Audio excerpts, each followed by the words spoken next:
बिस्मिल्लाहिर्रहमानिर्रहीम। आज जिस अलामत या सिम्टम की बात हम करने लगे हैं उसको इंग्लिश में कहते हैं डिल्यूजन्स, यानी गलत या ख़ैर हकीकी ख्यालात। ये बहुत बड़ी अलामत है और बहुत सारी चीज़ों को कवर करती है। अब इसको अगर हम शुरू करें तो यूँ कि मरीज़ के जहन में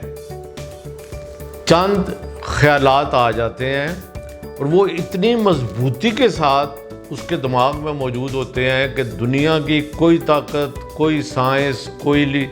जितने मर्ज़ी आप कोशिश कर लें वो ख्याल उसके दिमाग से निकाले नहीं जा सकते सिवाय इलाज के। तो इसलिए वो उन ख्यालात पे ना सिर्फ यकीन करता है बल्कि 100% अमल भी करता है। अब एक मिसाल मैं आपको यूँ देता हूँ कि एक मरीज़ आके मुझे कहा कि जी डॉक्टर साहब, मुझे CIA जो अमेरिका की बहुत बड़ी एजेंसी है उसने मेरे दिमाग के अंदर एक चिप फिक्स कर दी है और वो मुझे हर वक्त फॉलो करती रहती है और वो मेरे हर ख्यालात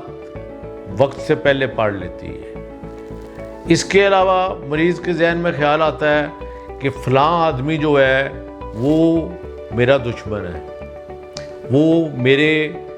ख़िलाफ़ प्लानिंग कर रहा है, वो मुझे किसी भी मौके पे इंतहाई बड़े से बड़ा नुकसान पहुंचा सकता है।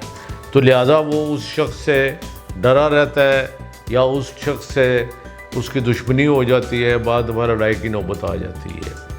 एक आदमी आता है, वो कहता है जी कि आपको पता है ये जो अखबार में ख़बरें आ रही हैं सारी, अभी टीवी पे जो ऐलानात हो रहे थे, टीवी पे ख़बरें आ रही थी, ये तो मेरे बारे में ही आ रही थी,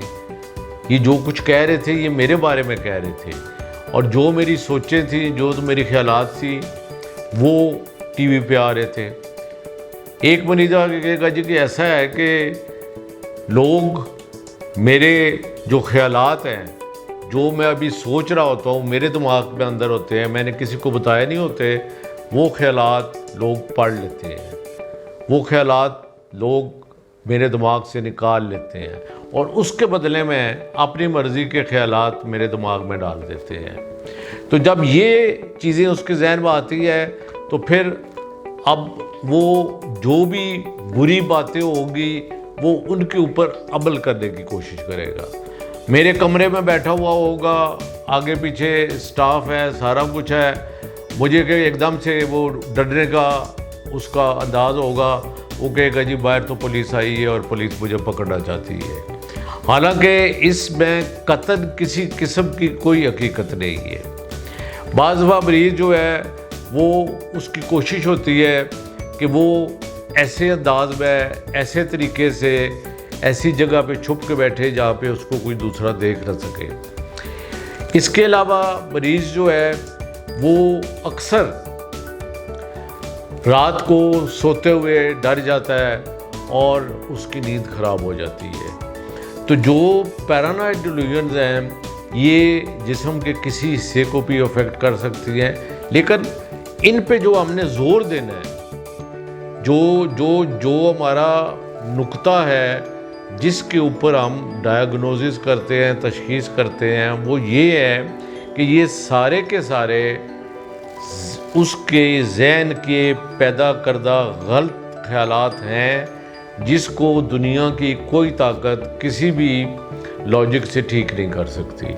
तो उसके ठीक होने का एक ही सबब है, एक ही हल है कि बर वक्त उसको डॉक्टर के पास लाया जाए और उसका मुकम्मल इलाज कराया जाए। अभी तक हम इस बीमारी की 2 अलामतों का जिक्र कर चुके हैं और अल्लाह का शुक्र है कि अब आज के ज़माने में बहुत सारे अच्छे तरीके इलाज और ख़ासकर अच्छी दवाइयाँ मौजूद हैं। और अगर मैं लफ्ज़ बार बार ये कह रहा हूँ, अगर बर वक्त ज़ाया किए बगैर मरीज़ का इलाज कराया जाए तो बहुत अच्छे रिज़ल्ट आ सकते हैं दवाइयों के साथ और कुछ टेक्निक्स हैं उनके साथ।